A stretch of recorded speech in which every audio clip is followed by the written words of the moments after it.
This is Mike Sempervive from WrestlingObserver.com. Check me out on Wrestling Observer Live every day. And also check out your boys, Rich and James, on One Nation Radio. Woo! You now rocking with One Nation Radio. Welcome to the program. James Boyd, Richard Latta, and a couple friends with the show for your wrestling needs. Shopping out the rest of the IWC. We gon' tell her how it is. We gon' shoot from the hip. If they putting out trash, we gon' rip from the bits. Make sure that you tweet us and you rate the shows. Tell a friend to tell a friend. Now let's get it on the road. Hey, One Nation Sports. One Nation Sports. One Nation Sports. Welcome to One Nation Radio. And now here are your hosts, Rich Latta and James Boyd. Thank you for listening. SocialSuplex.com. BWB, what's up? What's good? It's Wale, and this is One Nation Radio. You already know.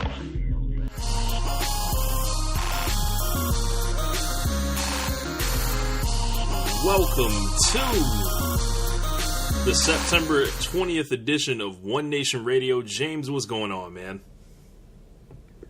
Not too much. I'm just going to really be bringing it via satellite, and I am definitely going to be making use of this mute button whenever I'm not talking so that I can, get my MJ flu game on. So, oh, man. Definitely.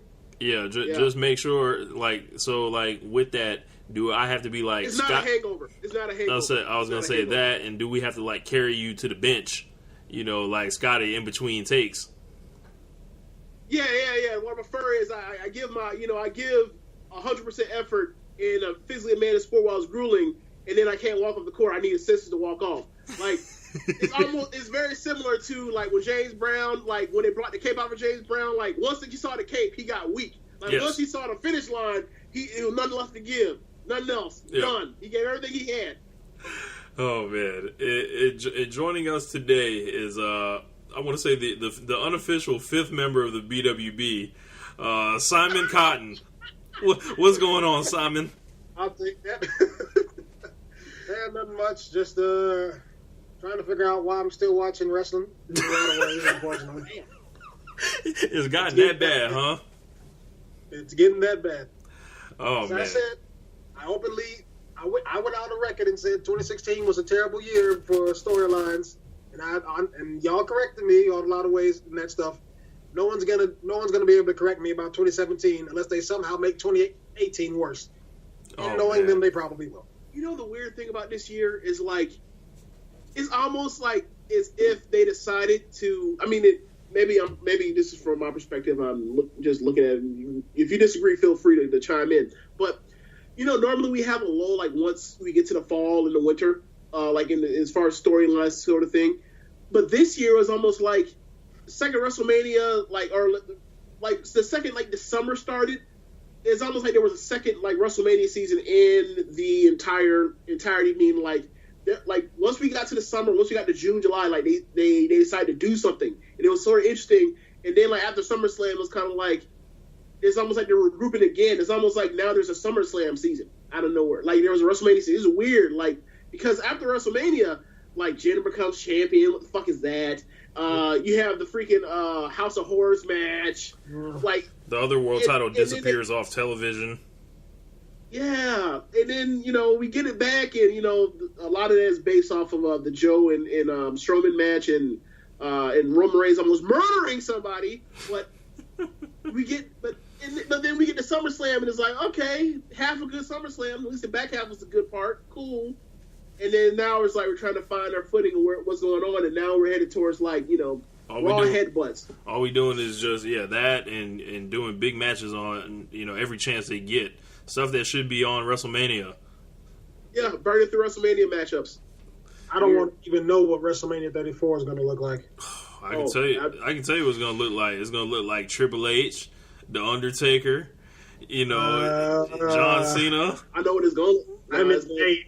Brock. It's going to look like Brock. Oh, God. Yeah, Brock versus Roman again. Oh, my gosh. I don't even want to think about it. But we obviously have a couple things this week to talk about. We got the No Mercy pay-per-view coming on Sunday, which I've affectionately dubbed WrestleMania 33 and a half. They also came out here on SmackDown and decided they wanted to just revert to overt racism, apparently. So, whenever they do that, we got to do this on One Nation Radio. So, you have some on this? What's up? Do you have some on this? Because I mean, I can whip something up real quick in my head if that's what you want to do. Look, I don't know. I haven't talked to you since I watched this a few weeks ago. I do happen to have something prepared. So okay, you prepared a little ditty. I prepared a little, and it's not, I was telling Simon, shortly before we started, like, it's not the AJ Styles, Shane McMahon, angry, funny rant. It's not that. It's not the Punjabi prison rant where it's just a minute and a half of uncut anger in satire form. This is a little bit more of that real. So, allow me to go. The last 2 weeks of promo from Jinder, I make the WWE Network subscriptions in India go down Mahal, have been nothing short of ignorant, tasteless, and every bad stereotype of wrestling's past, and apparently now wrestling's present. Whoever thought this should, just slide, they should be fired. It goes back to when they made Jinder Mahal the number one contender and positioned the audience to boo the word diversity. Part of it is this country's dumbass fault for creating a situation where this low-hanging fruit is easily grabbed by these racists, bigots, and several other corny-sounding motherfuckers. But those of us who demand WWE to step out of the dregs of wrestling's ridiculous past of racist gimmicks, stereotypes, remarks, and to challenge themselves to create great performers, matches, and moments, these last 2 weeks of promos have been absolutely disgusting. Absolutely disgusting, offensive attempts to save a limited performer who's so under as a champion, they had to resort to good old-fashioned racism against the biggest Japanese star to wrestle for a major North American promotion since Antonio Inoki. Now, fools will say, something to the tune of, heels are supposed to get heat. Well, this isn't heat. This is fuck the company for greenlighting this shit. Jinder Mahal is as bland as it gets, and he's not the recipient of any of this heat. This is squarely on WWE, just as his entire 100-plus days of champion has been. How long will it be until the Mexicools are riding lawnmowers back to the ring? Will Big E's long-awaited main event push require him to dress like Saba Simba and be told animals like him don't deserve to be champion? You know what the answer is? The answer is we don't know, and it's a fucking shame. And it's not no, it's a shame that it's not no, and they'd never do no shit like that. Now, James and Simon, as you brothers know, I am not of Japanese descent. Obviously. So some folks may wonder why is it that I'm so triggered, or whatever thinly veiled word to cover up the fact that you don't see an issue with racism, is because what's stopping them from doing it to black folks, or Latinos, or any other group of people? WWE wants to portray themselves as this progressive company when they're the furthest thing from that. They've gathered these wrestlers from all over the globe, and they still don't realize that this shit needs to stop. Unfortunately, it won't until someone backstage decides, no, I'm not down with this. And it'll probably be a while, because how many minorities do you know that are in positions of power back there? Shinsuke Nakamura versus Jinder Mahal was a feud I never, thought would happen in my life. If you told me, man, Nakamura will be in a world title feud within the first couple months that he's on the main roster, I'd have been like, hell yeah, sign me up. But not like this, man. We should have just let him lose to John Cena and avoid this bullshit.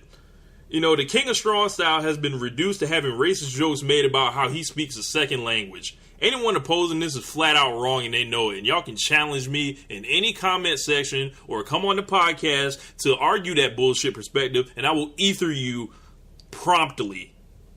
That's all.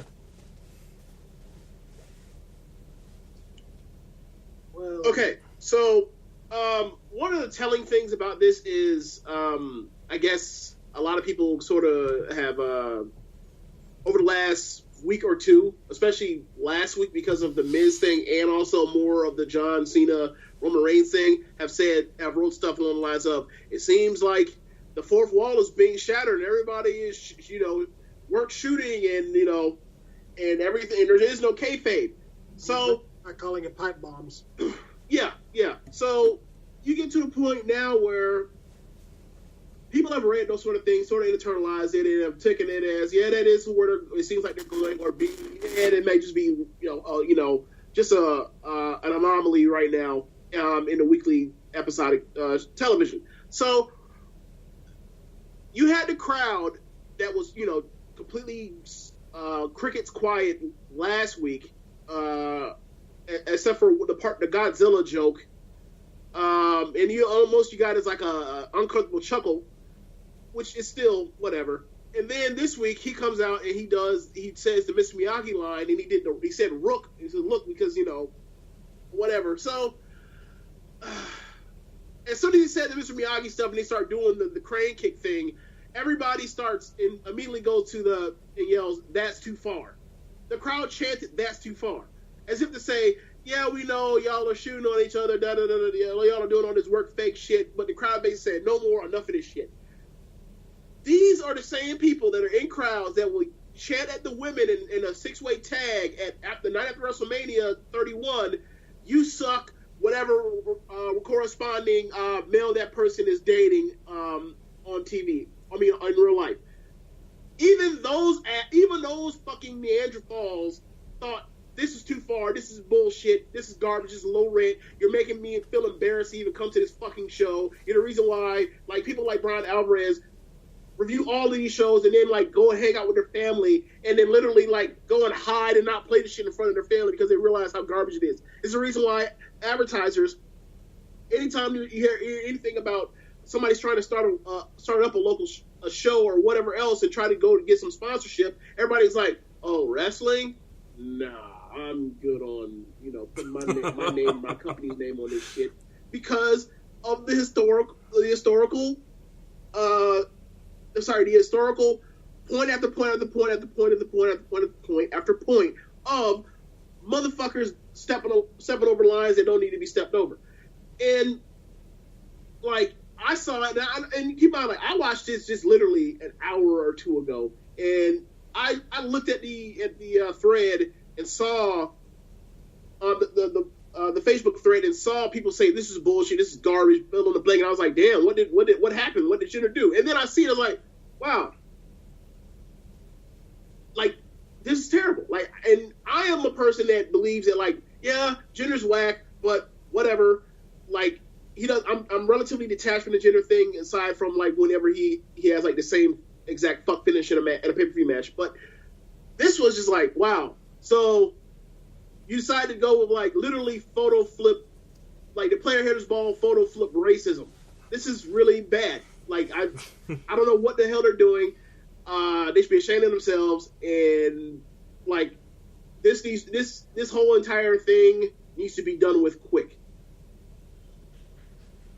Yeah, Simon, you want to jump in on that? I know we laid it on kind of heavy right there, but. Well, today, speaking of that topic, I looked at some post on one of these wrestling groups I'm in, and one of the posts was, of course, somebody defending it, and you know how they do the whole people say we want edgy television. They try something edgy and then they don't do it. And my immediate response is, you can be edgy without being a racist or being a jackass. Yes, and you can also be edgy without, raw headbutting a 72-year-old man. Jack. Oh, man. You can be edgy without having a 300-pound shoot fighter smash his elbow against a 13-time champion's head until he's in a bloody stupid has a concussion. Even in the middle of a fucking concussion lawsuit, whatever. This fucking company, dude. Yeah, man. They, like you said, James, they pretty much just need to end this. However they want to do it. If they want to keep Jinder as the champion, get him away from Nakamura, get him, give Nakamura the belt. Who fucking knows? But SmackDown is going down in flames right now. Hold on a second. The thing that bothers me most about it is the fact that we know Jinder's we know Jinder's going to retain. Right. So the whole storyline it follows the same similar path to Booker T versus Triple H, where you have a challenger, babyface challenger. He's getting assaulted with racism. Historically, you look at a good deal of wrestling storylines in in the territory days was some jackass does something racist to Boba Brazil or a Wild Samoan or a Junkyard Dog Islander or oh my God, I'm blinking. Or Jimmy Superfly Snuka smashed a coconut over his head, and he gets vengeance because racist assholes are villains and never deserve to prosper. Right? That's the moral of the story, right? Right. Except we know Jinder's going to fucking win, and Booker T lost to Triple H after one pedigree. Yes, Yeah, so, after one pedigree, and it took like 30 seconds to pin him. Like, awful. Yeah. So it's like, okay, so basically, Nakamura went from somebody that was protected well enough to where he beat John Cena clean on TV, on free TV. Beat Randy Orton too. And beat Randy Orton on free TV as well, for the whole world to see. And this dude is going to lose in some garbage way to this dude, or they might do something even worse where they do heat. They'll beat him clean. Like, you know how they love to. Yeah. It's like, oh, well, how are they going to get out of this? Well, I'll just beat him clean. He's going to lose, and he's got to, move off to wherever else as, This failure.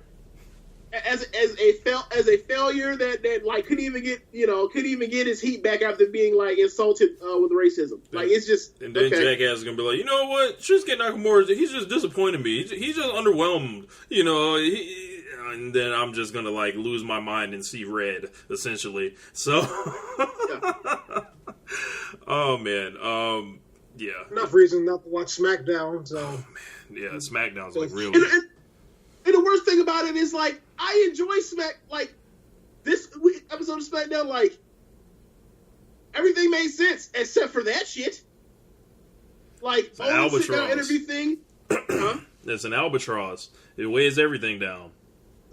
Yeah, like, okay, Owen's sit-down interview, like, he more or less sort of made up for the fact of, like, all the garbage that was heaped on him with the whole Vince segment of whatever else, and like they did a really good job of editing that down to make Vince seem less of a heel, showing all the stuff that happened the week before.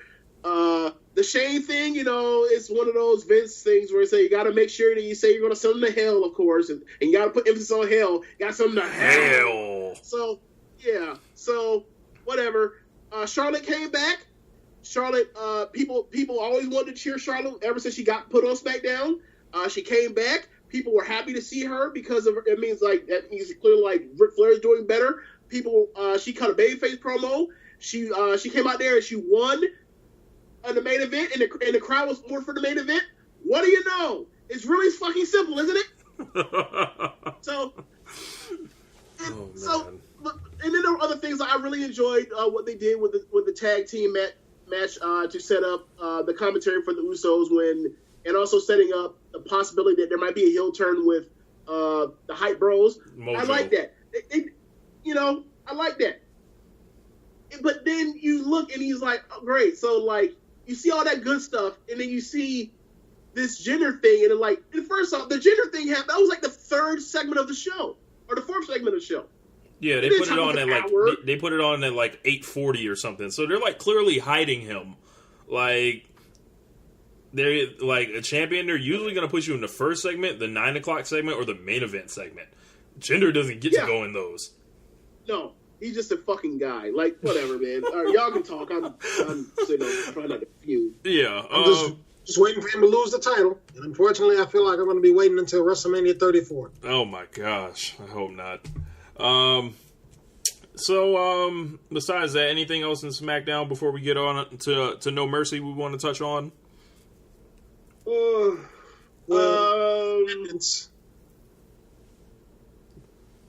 really don't know what AJ Styles is going to do at Hell in a Cell. I mean, it's still, like 3 weeks away or whatever, but I still don't have no clue what he's going to do. Like, I'm assuming it's going to be a 3-way.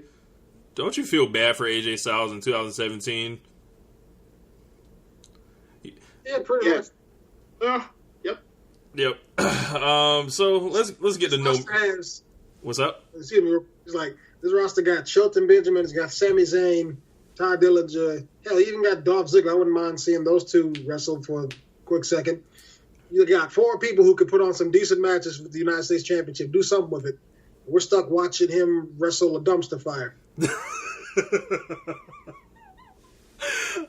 I will say this: at least that's like interesting, the interplay between those two, between Corbin and Ty Dillinger, both like having a feud because they want to like get this U.S. title. Like, I do enjoy that, but like at the same time, it's at the expense of like those two are relatively getting like the most shine they'll probably ever get this entire year, but it's at the expense of AJ having to lower himself to get those two over.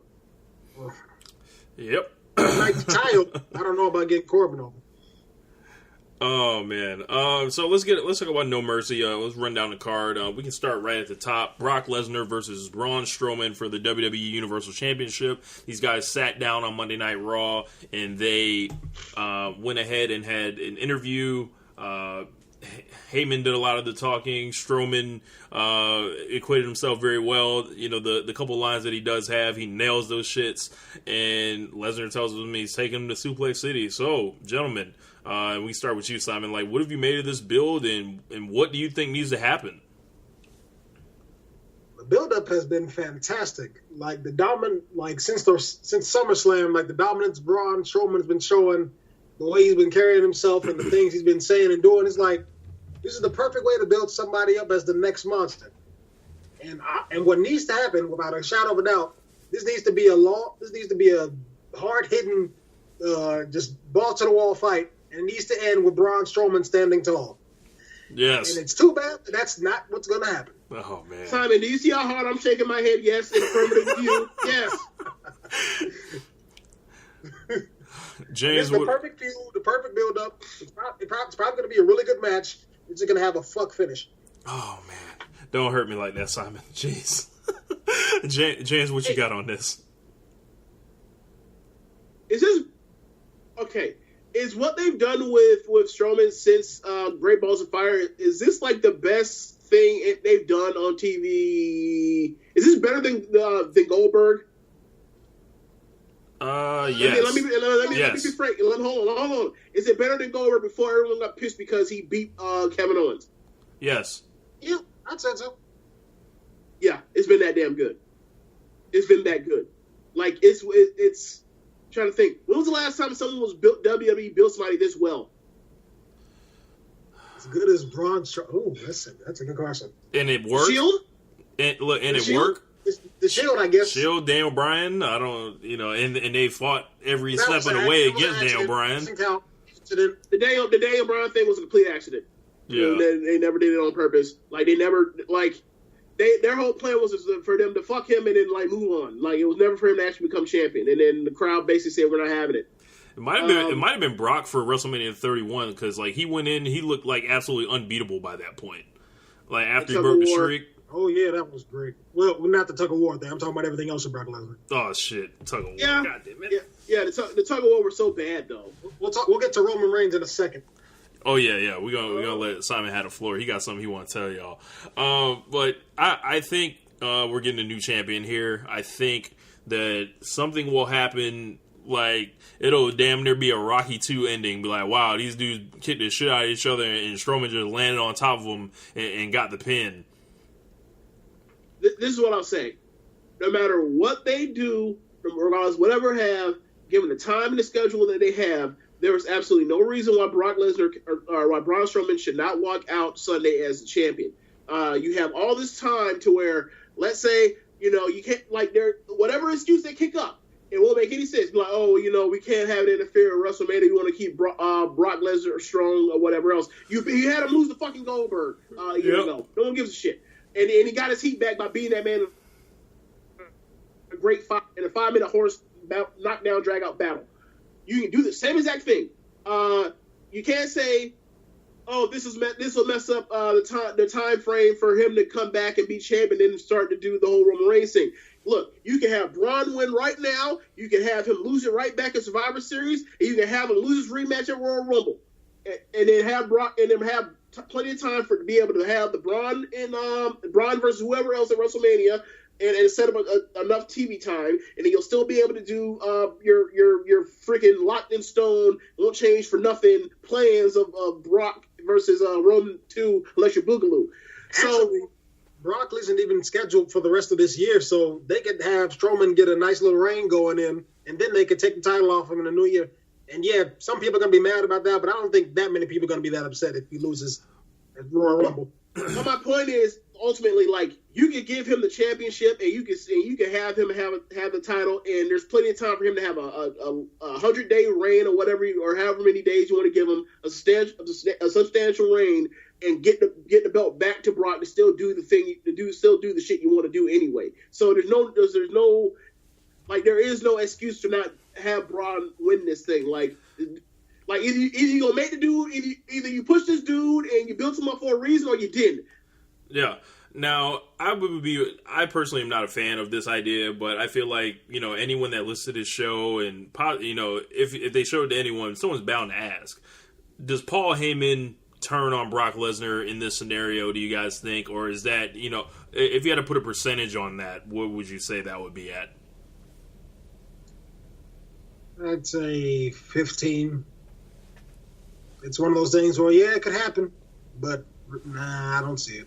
At least from them, at least that coming from them, I wouldn't see it. Now, if this was 10 years ago or 15 years ago or so, I'd be like, yeah, probably. But right now, nah. So I'm going with 50% for the record. What say you?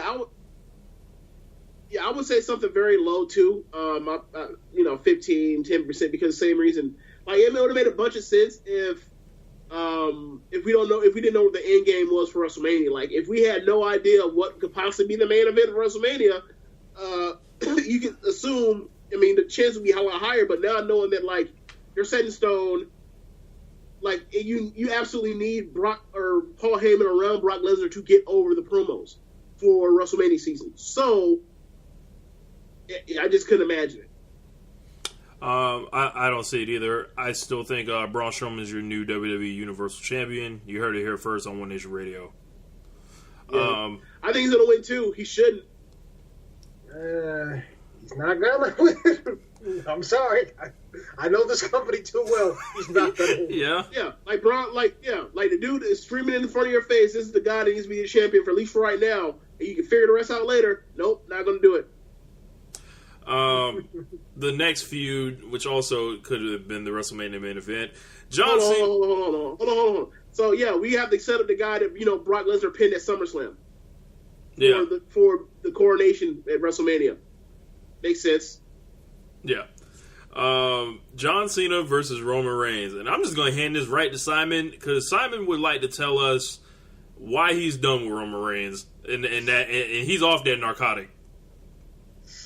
As of Monday, September 18th, 2017, at approximately 9 o'clock, I officially got off the Roman Reigns bandwagon. And let me explain why. When he first got his push, I wasn't holding that against him like a lot of people were. He was just a victim of circumstances. You can see it on Twitter. The dude was acting really humble. He wasn't an arrogant dude back then. He was just like, yeah, I understand when people are mad. I get it. Like somebody said, somebody on Twitter said to him, I owe you an apology. He's like, and he replied, no, you don't, man. And it was like little stuff like that. Like, okay, this dude isn't one of these arrogant guys who just thinks he deserves something. He's like, this is just them being stupid with the way they do stuff. Mm-hmm. And then the stuff we did in 2015 match-wise, I'm like, okay, this guy clearly has the makings of some type of guy. I'm not saying he needs to be the guy, but he should be a guy at least. Then 2016 comes around, and it's like like the first half of the year he did kind of okay, minus WrestleMania. Then the second half of the year, yeah, no. That's a no. It's a no from me, dog. Then in 2017,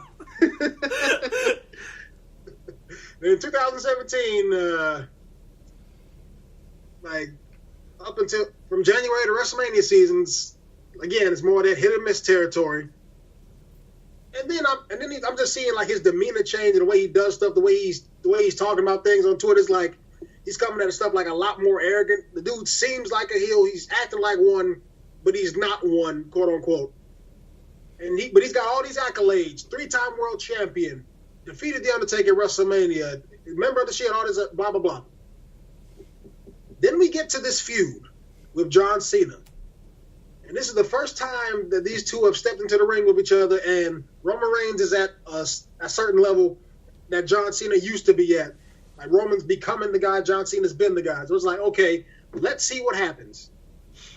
And the stuff they scripted Roman Reigns to say in response, or even if it was Roman Reigns' own original thoughts, was some of the weakest, most disappointing, driest points I could have ever even imagined. Look, that shit was so bad that the little dog is barking saying the big dog is full of shit. Yes. And then for 3 weeks straight, John Cena dominated and embarrassed Roman Reigns on the microphone. Week 1, I'm still here because you can't do your job. Yes. Yes. I love that. Week 2. I love so much. Week 2, I don't even know if he said anything that impressive. He was just like, I've been biding my time, letting you get by, just to chop your ass down the size.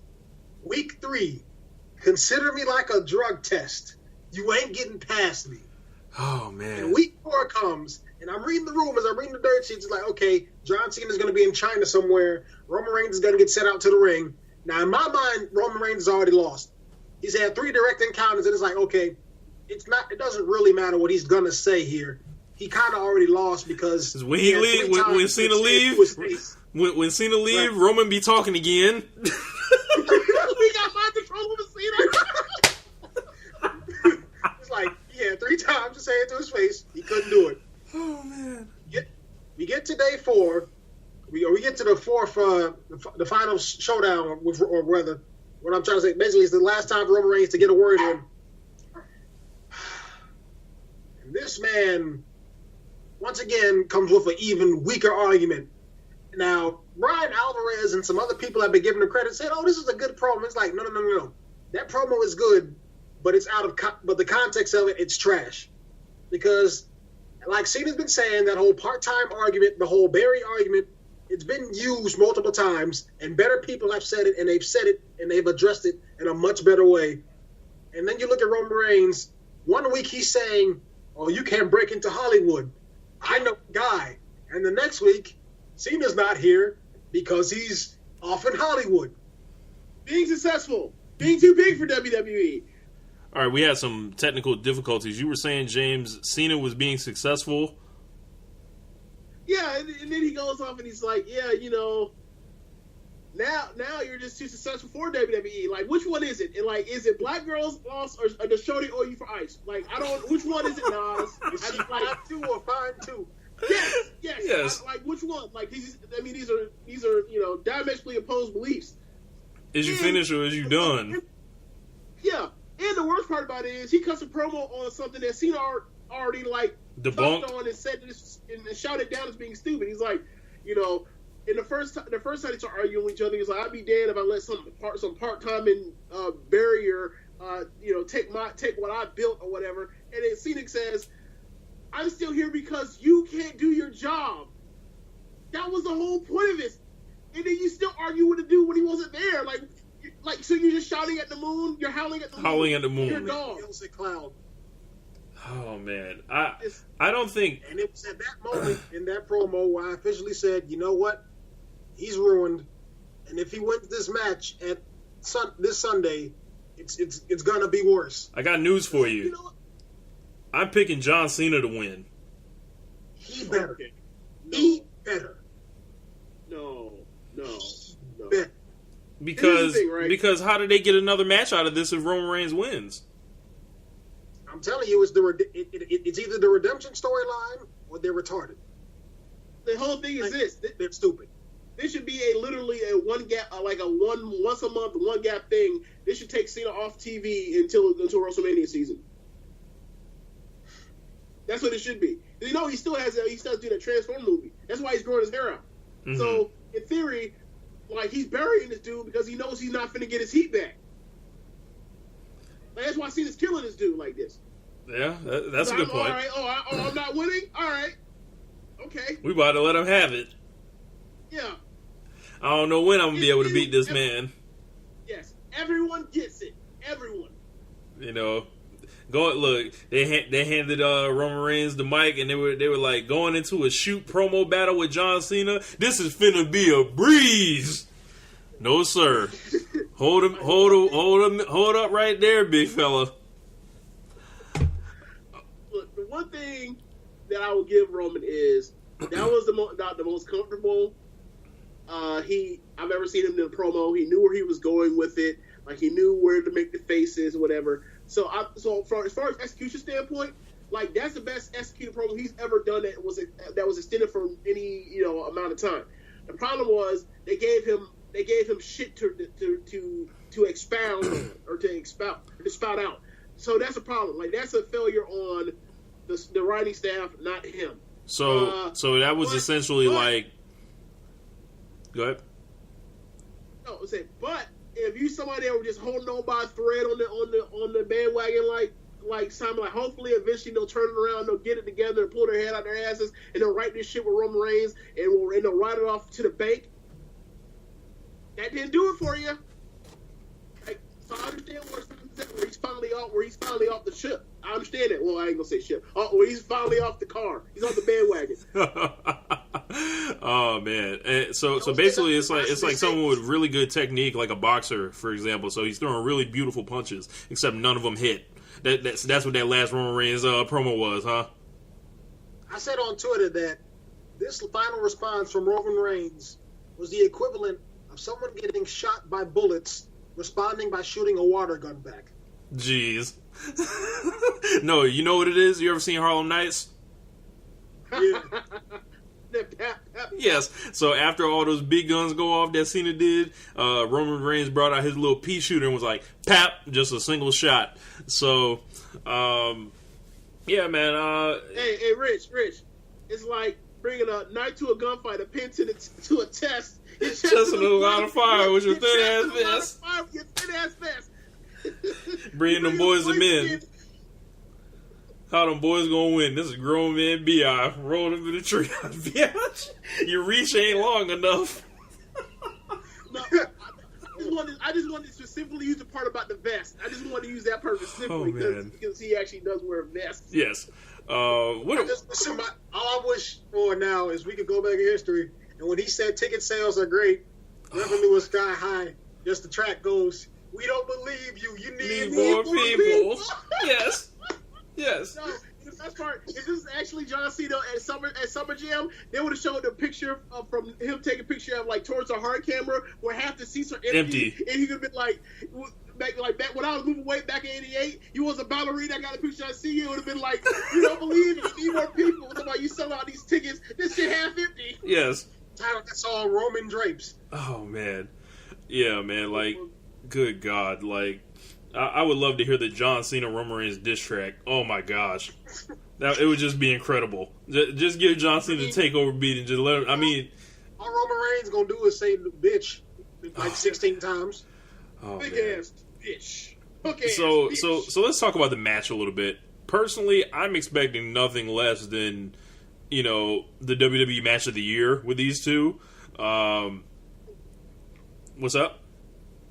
Really? Yeah.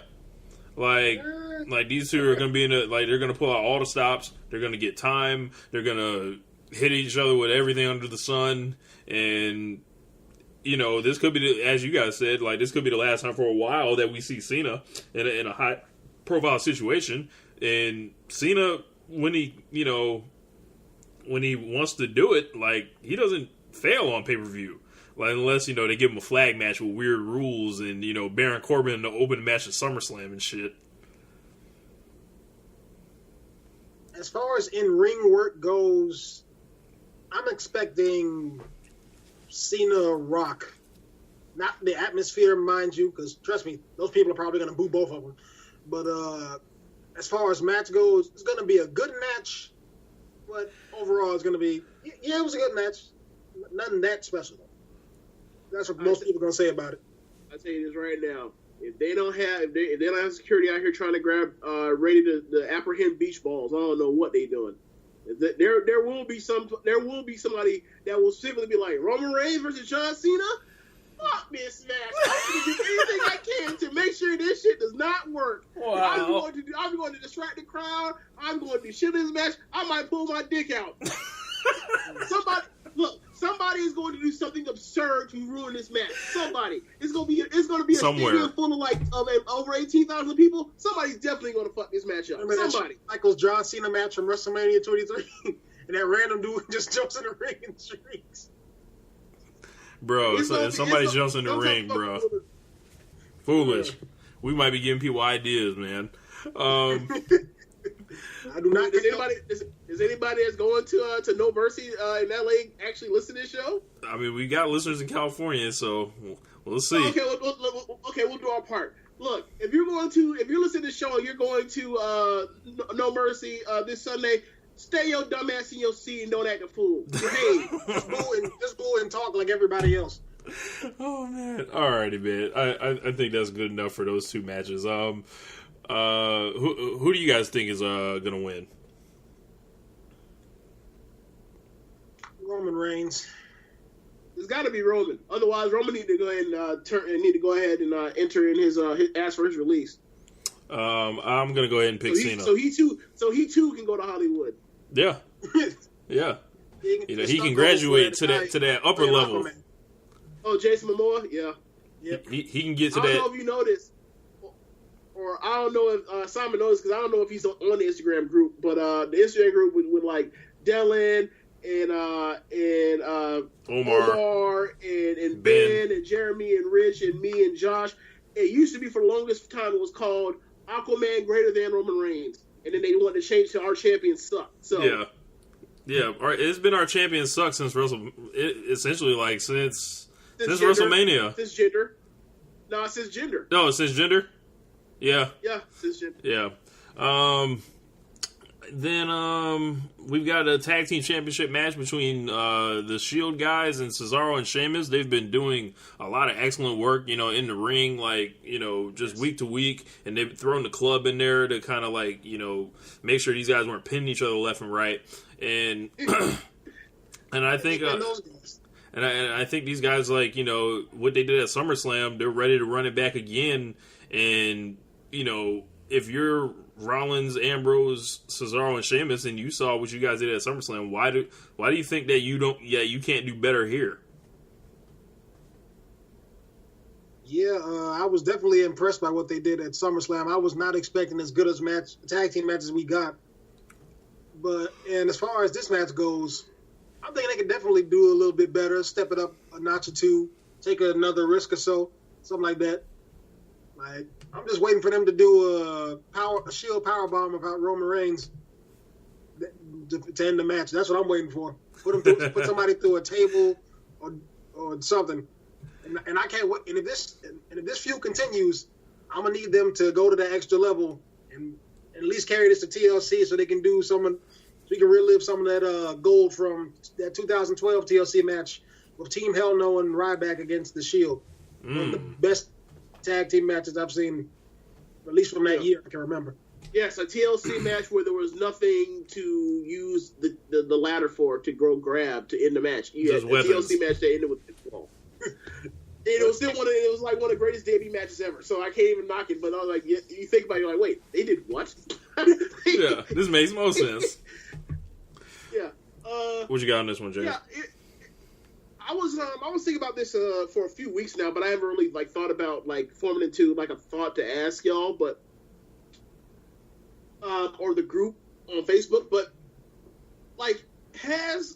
now that we're where we're at now with SmackDown and Raw tag division, are we at a point now where you see sort of the weirdness of the women is as the tag team division replaced the women as far as being see the novelty act that they have here. Why can't this novelty act be as good as the other novelty act? Why is this one so good and the other one is so lacking behind? Now the tables have turned. Yeah, tables have turned. They basically with them is they can't focus on more than one thing at once. If we're trying to heat up the tag teams, we're gonna forget about the women. If we're gonna heat up the women, we're gonna forget about the tag teams. We can't just put it all together and be good at the same time. Rich, you're not even that. You could be like this.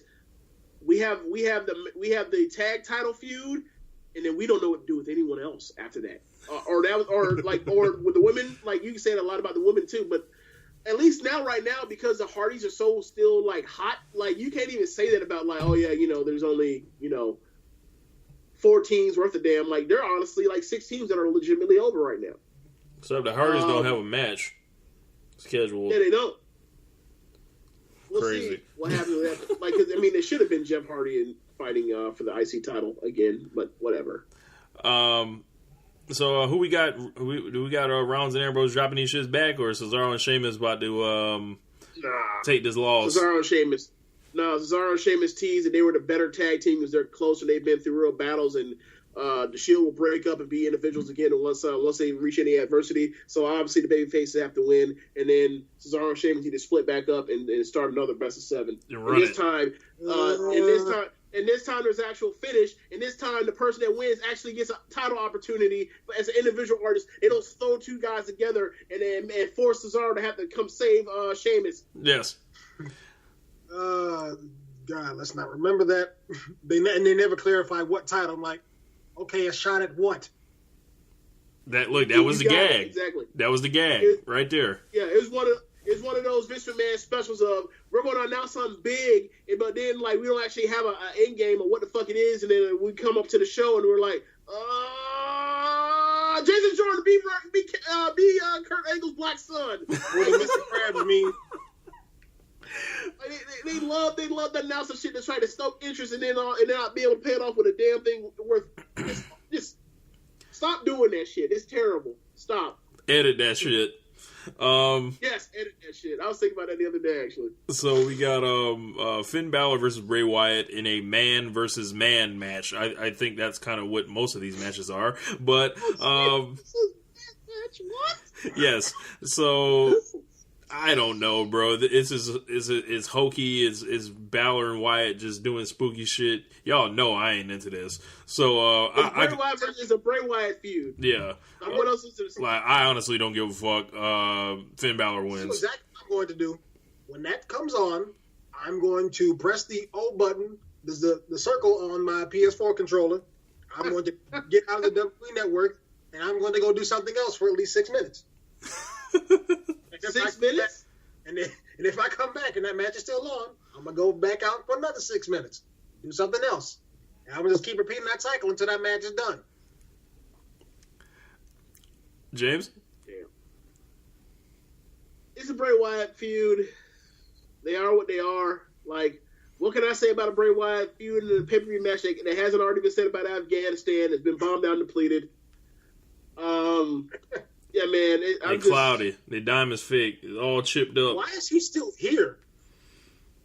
Because he's a second-generation guy. Yeah. No, I mean, like... He needs to turn face so bad. So bad. Either that or leave. He want to work. I'm sure he can do better somewhere else. Where? He doesn't wrestle good enough to be successful anywhere else. Where you gonna go? He gonna go to Japan and wrestle like that? He can go to... I said, hold on, real quick. People in the G1 besides Yano, who in WWE? I'm sorry, who in the G1 this year? Will you say in the ring doesn't wrestle as good as, or isn't a better wrestler than Bray Wyatt? All right, let me pull that up because I feel like he actually would fit in. Okay, he is not a let's see, Yoshihashi. I mean, he still has good matches. Togi Makabe, I still take Togi Makabe. Bad Luck Fale, maybe? Yeah, that's what I was thinking. Like, I would say he's a better wrestler than Fale, yeah. Kojima, I mean, he's an old man, so that's not really fair. Look, hold on. Let Kojima be Kojima's next year be his last G1. He'll turn up. He'll turn the fuck up. Yeah, man. I don't think he's better than Tama Tonga. Fuck no, he's not. Hell no. Not at all. Yeah, he's either like the 19th or 20th guy in the G1. Exactly. That's something to take pride in. At the highest.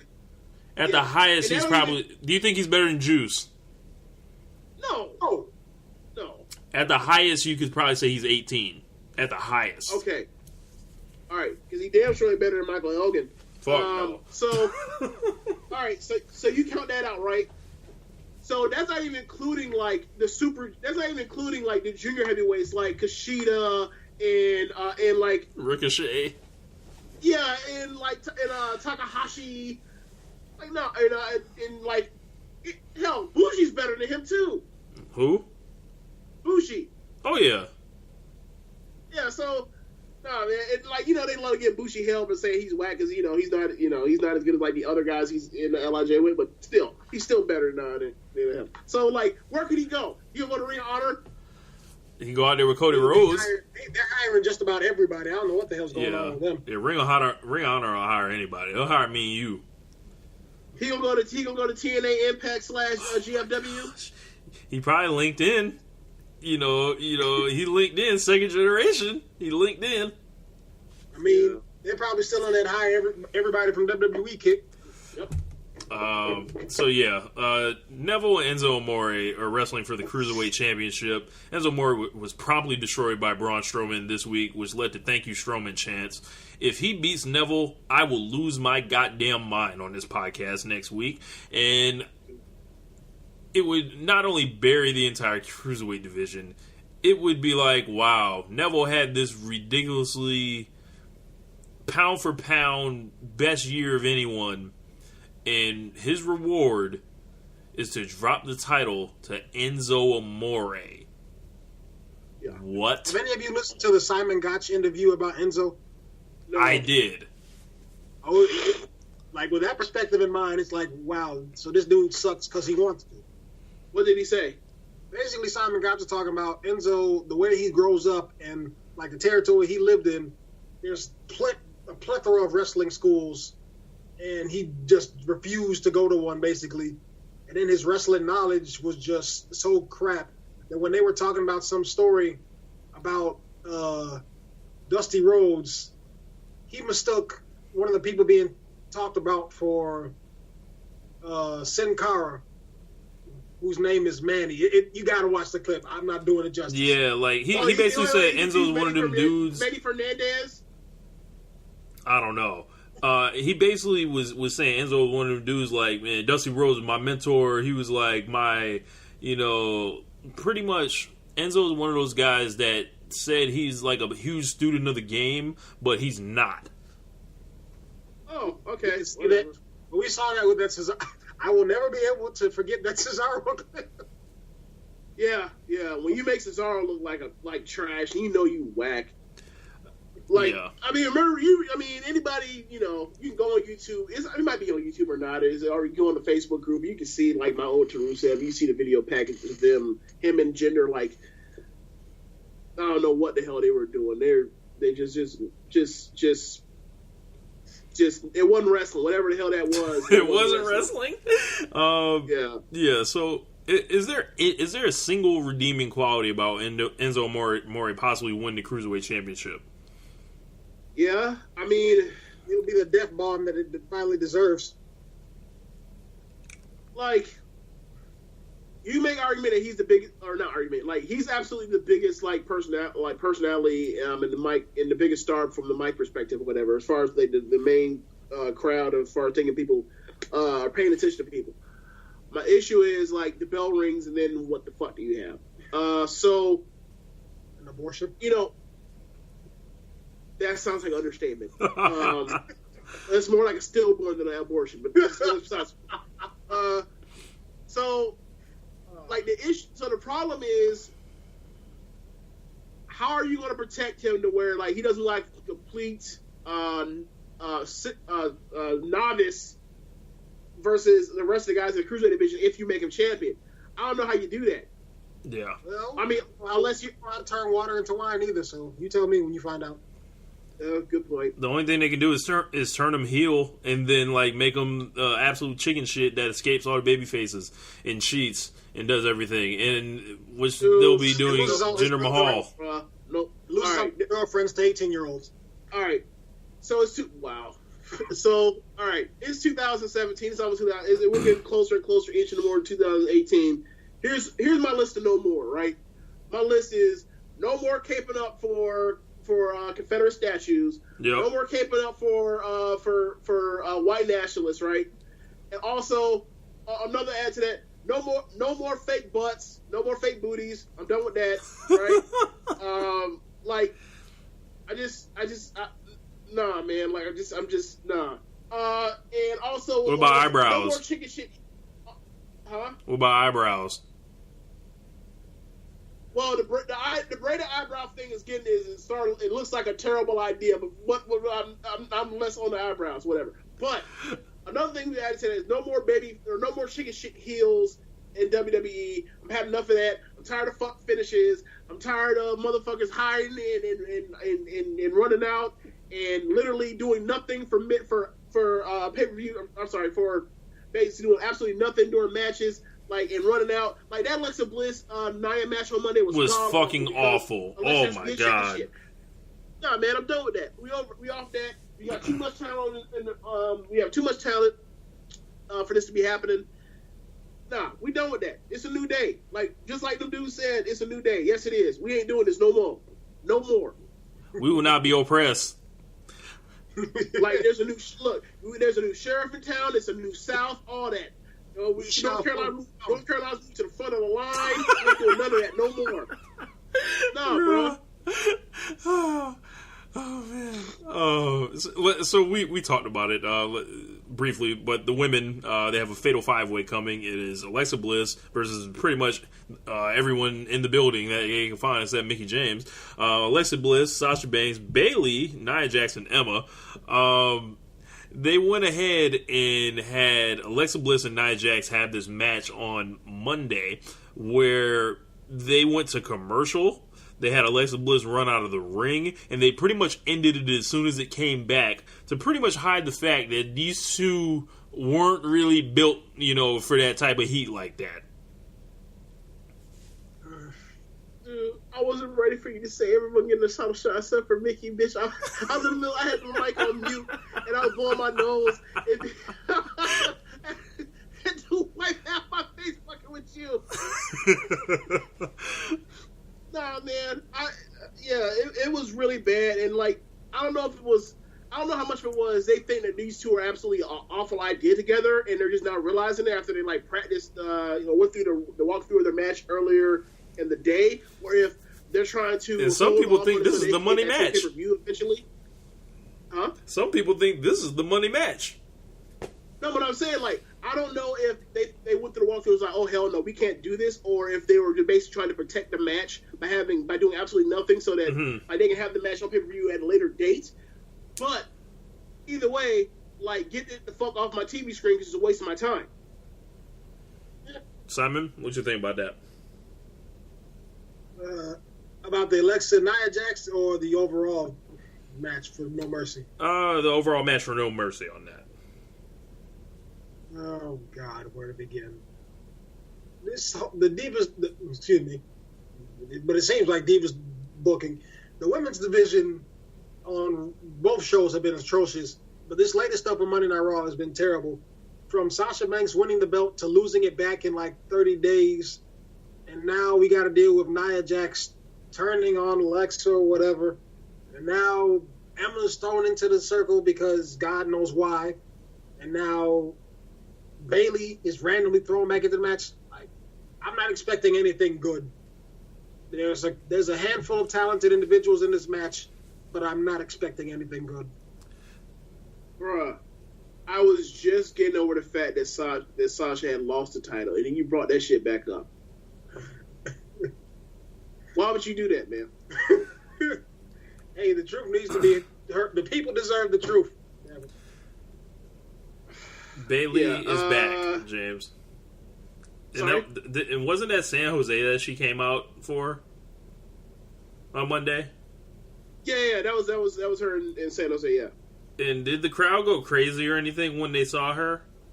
The crowd was very happy to see her. Very happy. But at the same time, like you said, it's her hometown. So I don't know how much of that is the fact it's her hometown. How much of it was like, oh my God, Bayley's back. Like I really think there's a lot of that was it. That's the hometown only time that she's gonna get that pop. Hopefully it's a carryover effect. But how are you gonna get the carryover effect if you fucking lose?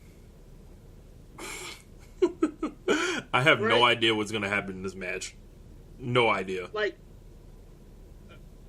unless there has to be some sort of way for them to protect her and keep her hot. Like maybe because there's 5 women in this match, maybe they treat it almost like a Money in the Bank match where like they're like you do a lot of storytelling to like branch off other feuds because there's so many people in there. So maybe we get to finally a Sasha versus Bayley matchup off because one of them screwed the other one in this match or something, or something happens and one of them screwed the other one, or one of them has somebody beat but they're pissed at each other and there's a misunderstanding from there. And then you can still have your that Nia Alexa match too. Like, jeez. I mean, I'm pretty sure whatever the scenario is, either way, Emma's taking this pin out as Bayley's back. She's there to do a job. There's a job that needs to be done, James. Yep. Always. Oh, man. So let's get to the last match on there. The Miz will be taking on Jason Jordan for the Intercontinental Championship. I'm excited to see Jason Jordan get the shot here because I think he's done an awesome job in his matches with Miz and with Roman Reigns and Cena and Finn Balor. But you ain't Kurt Angle's son, bro. I can't get over this. I can't get over this. You can't even say that. You just gotta say, nah, bro, stop. Yeah, man. Stop.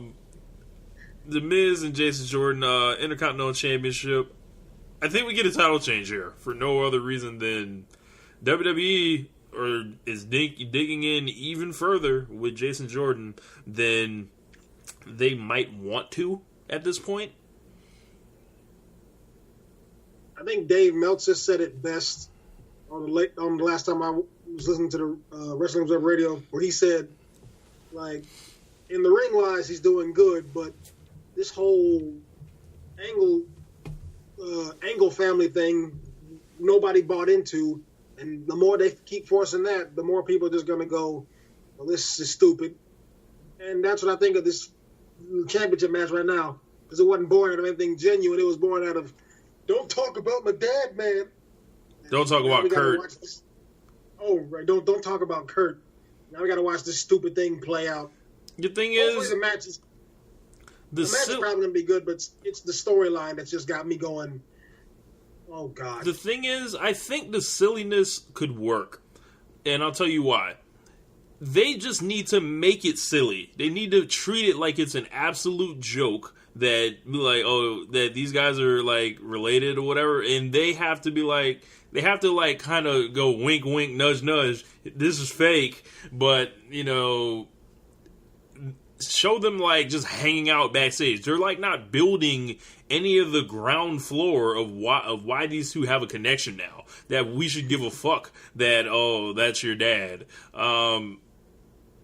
James, you want to jump in on this? Do I have to? Sure. Look, man.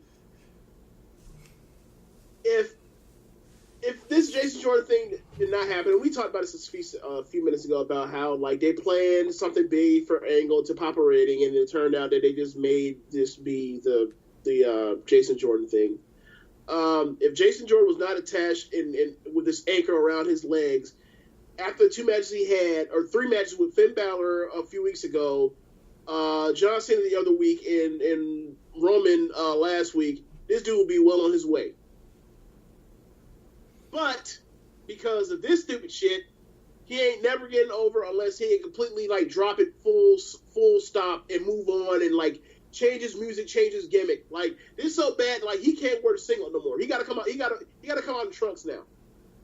Like, he has to drop anything that even looks like Angle related. This is so stupid. I'm gonna need JBL to come out and tell Kurt Angle that Jason Jordan's not really his son or something. God, please. Can we do anything that doesn't involve JBL? Yeah, JBL can just go. Like we celebrated his demise the other week on the show, and he was up out of here. Out the paint. Only referencing that because of the Hornswoggle thing. Yeah, like the only use I have of JBL at this point is like when Kyrie Sane does Alabama Slam to like set up her elbow drop. Like I want like literally if they could just pull up the old audio from he used to say Alabama Slam when Nikki Bella used to do it. If he just had Alabama Slammer and just use that and don't even bring him back. We don't even need that. I'll be fine. They just need to hit JBL. No, just because you said that, they're gonna keep using the audio of him saying ball game. They need to just have like a soundboard for him, like that they can play over the joint, like just off somebody's cell phone. You want me to tell you everything that's on the soundboard? What's on the soundboard? Count to 100. Alabama Slammer. Call the sheriff. These boys just stole the show. Yep. Ball game. Trying to think what else would be on there. Trying to think. I'm sure there's more catchphrases, but that's about it. Something about Texas.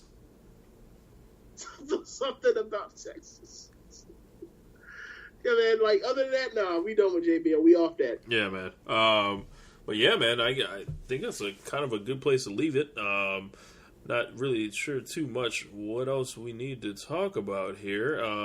SmackDown in the coming weeks will unfold more towards Hell in a Cell. Simon, you got anything you want to bring to the table before we get up out of here? I am fully prepared for the disappointment that will ensue following the No Mercy pay-per-view. I'm not getting my hopes up. I've learned my lesson from this past year. I'm not going, they could do this. They have so many options. I'm watching it as it progresses, watching the crap fester in the toilet, and I'm just waiting for them to flush. James, final thoughts? As always, I'm cautiously optimistic. They have a lot of on paper matchups that could be really great. Like we could be in for a Goldberg Lesnar type match in the main event. We could be in for another Roman Reigns and John Cena great pay-per-view match. You could be in line for another great tag team match because all four of those guys, whenever they get in the ring and have match and wrestle, they've done great in the ring together.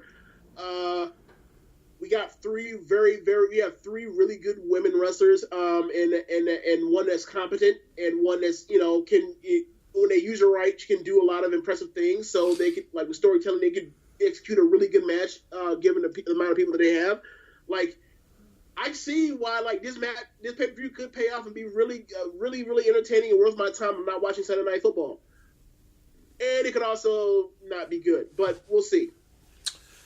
Yeah, I'll be on Chad Matthews' show after this pay-per-view, and this is probably like the most hyped show of the year for me. Like, I mean, besides Great Balls of Fire was pretty hyped. SummerSlam was like, yeah, there's some stuff there, and WrestleMania, we had our fair share of issues with that, but I'm really excited about the top two matches. But they could also fuck them up royally. And as we've seen on pay-per-view this year, they have no qualms about fucking things up royally. They have no qualms about going against anything, any historical precedent that may have been set. And they are emptying the gun, on what the big matches are that are in the tank. After we see these, it's like, whoa, what do we do now? The easy answer would be, hey, how about y'all just combine these rosters back together and then start figuring it all out? But, we still haven't seen matches like AJ Styles versus Kevin Owens. Nakamura has a host of dream matches to have with the Raw guys. You mean AJ Styles versus Seth Rollins? Yeah, excuse me. Okay. AJ Styles versus Seth Rollins. Sorry about that. And I know they're on different brands, but, they can make it happen however they want. I don't know, man. This is going to be a big show for WWE because, if they whiff on this and then the bullshit that's to come at Hell in a Cell, yuck. Yeah. It'll undo all the good things that, they've done on TV. I feel like Raw has been, really solid the last, 2 months. SmackDown, take it or leave it. I don't pay attention as much on that. Obviously the gender thing is pretty egregious to me, but they've got to make sure they don't fall in the mud hole on this show because they'll get stuck in the quicksand if the next show sucks. So, but that's pretty much gonna wrap it up. Simon, you want to tell these folks where they can find you before we get up out of here? Yes, as a matter of fact, you can. You can find me on Facebook, Simon Cotton. You can also find me on Twitter. I'm starting to get a lot more active on that. Twitter handle is SGC Wrestling. You can see some infamous quotes and tweets about Roman Reigns and his complete annihilation. And you can also find me on Sportskeeda. I write for that website. Just type my name in, you'll see a bunch of articles, well written, of course. That's pretty much all I got to say about that. For the show, James. No, nothing. So make sure you guys check out socialsuplex.com. Also check out the SMC podcast. Also on this feed, they did a show about Vince Russo, which I might have to have a conversation with some of those guys about. I heard a couple things on there that I was just like, so about that. So maybe those are debates that we'll have, amongst each other. Maybe we can talk about it on a couple of these shows. But make sure you guys, like I said, check out socialsuplex.com and just keep downloading and sharing the show. We love to get reviews on iTunes. Like if you guys can leave reviews and also give us 5 stars, because we do care about star ratings here on this network. Make sure you guys go ahead and hit us up with the stars, share, download, tell a friend. Also the YouTube page, One Nation Wrestling, a lot of stuff on there as well. Every show is archived there as well. But that's going to wrap it up. Enjoy No Mercy. If it sucks, you'll hear it first right here on One Nation Radio. Peace. Later. Yeah.